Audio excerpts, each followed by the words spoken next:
Good afternoon, preppers. Tell me, do you lack energy? Do you lack that focus and drive you had when you were younger? Are you always finding yourself just completely like, oh, I can't do anything? I have 7 reasons why that might be happening. Number 1, breakfast. I'm sure you've heard that, of course, having a nice, strong, healthy breakfast in the morning gets you going for the day. Complete rubbish. That is a lie. Here's how your body works. Practically speaking, your body's either in what's called sympathetic mode. We also call it fight or flight. You have lots of energy, you're running, your adrenaline gets pumping, all these things are happening. Maybe you saw a snake or somebody's coming after you, whatever, and you're like, ah. Or you have the parasympathetic mode, which we call rest and digest.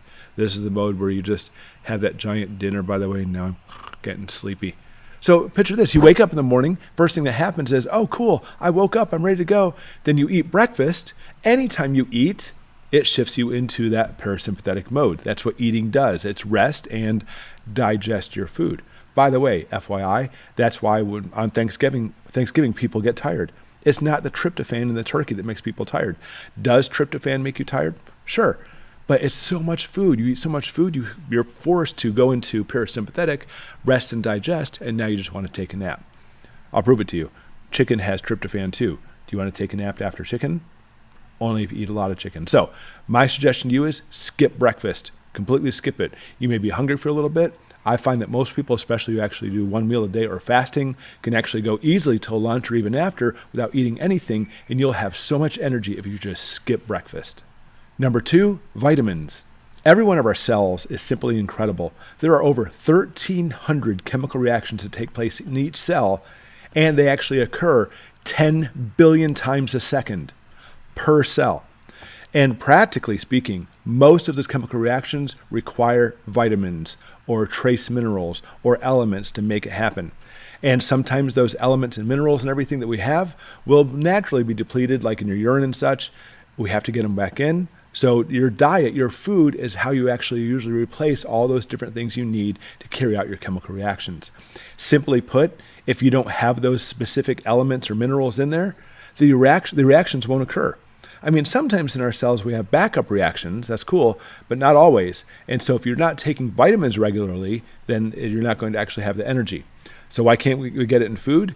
Most of our American farmland has been depleted from the soil, all those natural elements and minerals that were there from a long time ago, and you're simply not getting it in your fresh produce anymore.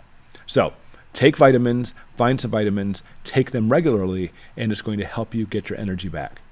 Number 3, sugar. Okay. Don't get me started on sugar. It's awful. Now, you may say, what are you talking about? Sugar actually gives me energy. And that is true. And I'll prove it to you. Give a little bit of spoonful of sugar to one of my kids, then step back and watch them run around at Mach 3. Sugar absolutely will spike everything and make you go crazy for a certain amount of time. I mean, that is why, by the way, food manufacturers load food with so many carbohydrates, all this sugar, because first off, it tastes good. And then secondly, it gives you like that peak of, And so I don't care if you're eating preservative food from the grocery store or if you're actually eating restaurant, fast food, whatever the case may be, you'll eat it. It's very tasty because they know how to make it tasty, by the way. But also it's going to be loaded in carbs. And so for the first half hour, whatever afterwards, all that sugar is bursting through your veins and you're like, I feel really good. That was good. I mean, your stomach probably hurts. You may feel like you want to throw up from the fast food, but you'll actually have the energy.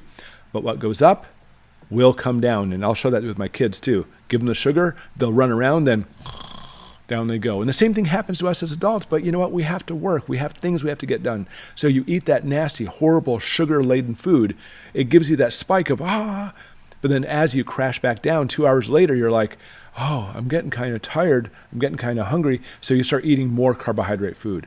And it really messes your system up because as you're eating the sugar, it's trying to send you into parasympathetic, and it's just overall so bad for you. So quit sugar. Overall, I always recommend you completely quit sugar altogether. You'll be great. Keto diet, carnivore diet, paleo diet, those are great. Because what happens is people argue, but your body has to have carbohydrates. That's true. You have to have glucose. But your body will make all the glucose you need if you never eat an ounce of sugar again. You can literally get rid of all of it completely forever. And what happens is instead of actually having those huge spikes and crashes and huge spikes and crashes and huge spikes and crashes, which are really bad for you, by the way, that has been proven to lead to type 2 diabetes.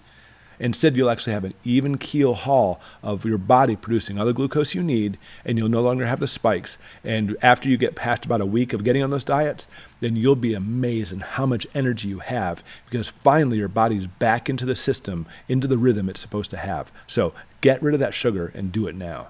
Number 4, coffee. Okay, don't shut it off. I know I just said like the 4-letter word of, don't drink coffee. Coffee in itself really isn't bad. It actually has some good health benefits to it. But what happens with this, if you do have some sugar, let's say you're actually eating a regular diet and you take some carbs in, your body will take half the carbs-ish and give it to your body and say, here, body, run with it, start doing whatever you need to. And takes the other half and stores it through your liver into what's called glycogen. That glycogen is set up so that way you can actually hold off better till your next meal without having to stop to eat again. It's like a temporary energy reserve. Think of it that way. What coffee does, besides the caffeine, by the way, which is a different story, it causes your liver to deplete all that glycogen, flooding your bloodstream back full of that sugar again. And that's why for a short amount of time after you drink the coffee, you're like, I feel amazing. Of course, and it tastes good too.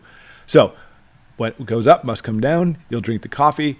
Hour or two later, you're like, you know what? Now because of this, I'll start crashing down, because you just depleted all that glycogen reserves. And now you're probably hungry also. And that's also a reason why people drink the coffee, not just the caffeine, by the way, that makes them jittery. So if you can stop the coffee also, you'll probably be feeling a lot better. Number 5, caffeine. Now the caffeine part of this. Again, it doesn't have to be coffee, but caffeine from any source will actually make you release 2 things, cortisol and epinephrine. Cortisol is very bad for you, by the way. It is a stress hormone. It causes you to retain belly fat, overall fatness too, by the way. And it literally has been linked to things like heart disease as well. Epinephrine is adrenaline. It makes you, I feel really good. So when you actually have that caffeine, the cortisol bad's part, you don't notice it right away. But quick effect would be the epinephrine release, the adrenaline, you're like, I feel really, really amazing. Now, same thing with the spikes. Your body is really good at trying to level things out. So if you really spike everything up, especially the epinephrine, you're shifting over to the sympathetic again. Well, you know what? It's going to be only a matter of time before it wears off, and now it's going to shift back over to parasympathetic, and you're going to crash even harder. Again, you want everything even keel. If you have to have a little caffeine, maybe you don't have tons. That way you don't spike up so high, but you really have a lot of caffeine. Remember the days of like No Dose or Jolt soda? They would just fill it full of sugar and caffeine. You would spike way up, and then you're going to crash really hard at the other end. So if you do have to have some caffeine, try to be in moderation. Not that it's necessarily bad for you. And a lot of the studies, most of the studies, by the way, say there's not really a link between caffeine and high blood pressure, by the way. A couple say there are. But overall, caffeine will make you sluggish in the long run, especially as you produce more cortisol and actually gain more weight because of it. Number 6, dehydration. This is huge. In fact, often when you are dehydrated, you'll take the sensation of, I'm just hungry, when truly that's all you need is water. And I find that most Americans don't drink enough water. On top of that, most Americans don't take in the electrolytes like they need to as well. Electrolytes are literally salts in your bloodstream that help you retain your water in there. Especially because I work out quite a bit now, I try to take an electrolyte every single day. On top of that, drink 1 to 2 liters of water. Now, I'm not saying drink 1 to 2 liters. If you're having problems with the kidneys and stuff, check with your doctor how much you drink first. But for most healthy adults, you can actually get away with a couple liters of water just fine.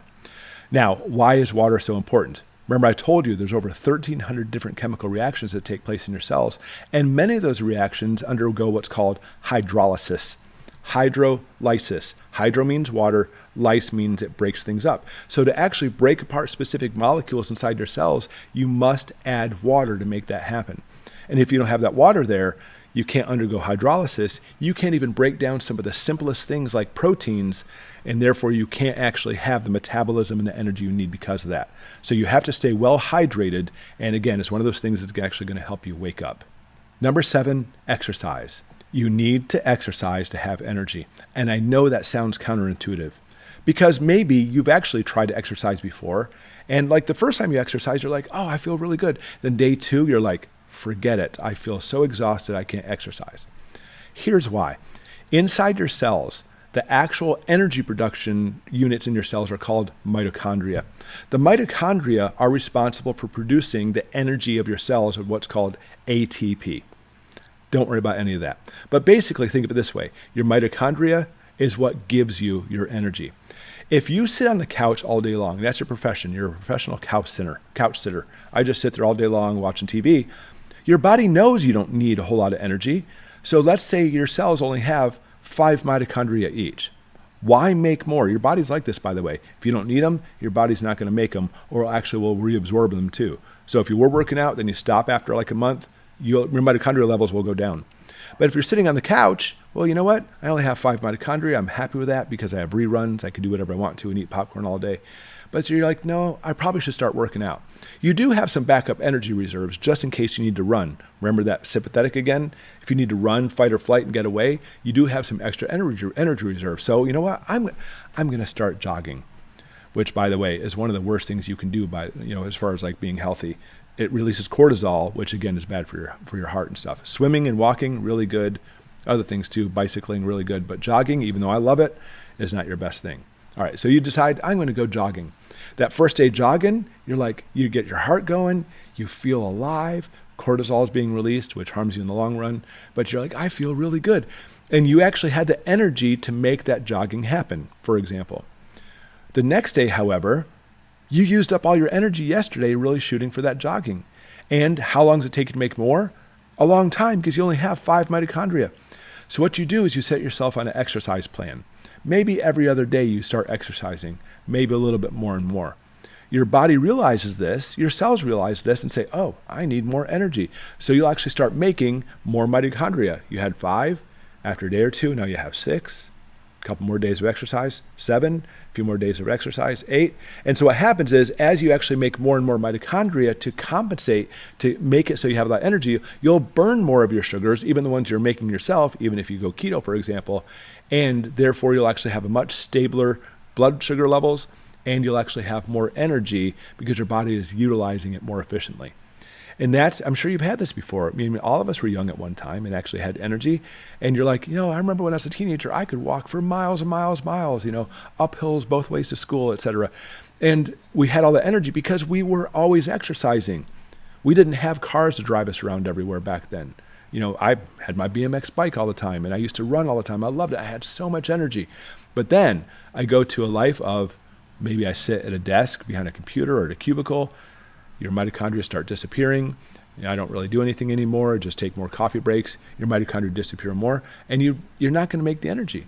So it's very difficult to get back to that situation of using the energy and making your body make more mitochondria, but it will happen. You just need to get into a plan of exercising each day, doing something, get your heart going. Even just getting your heart going is so good for you. It's going to make you live longer. And that's why a lot of people shoot for 10,000 steps a day.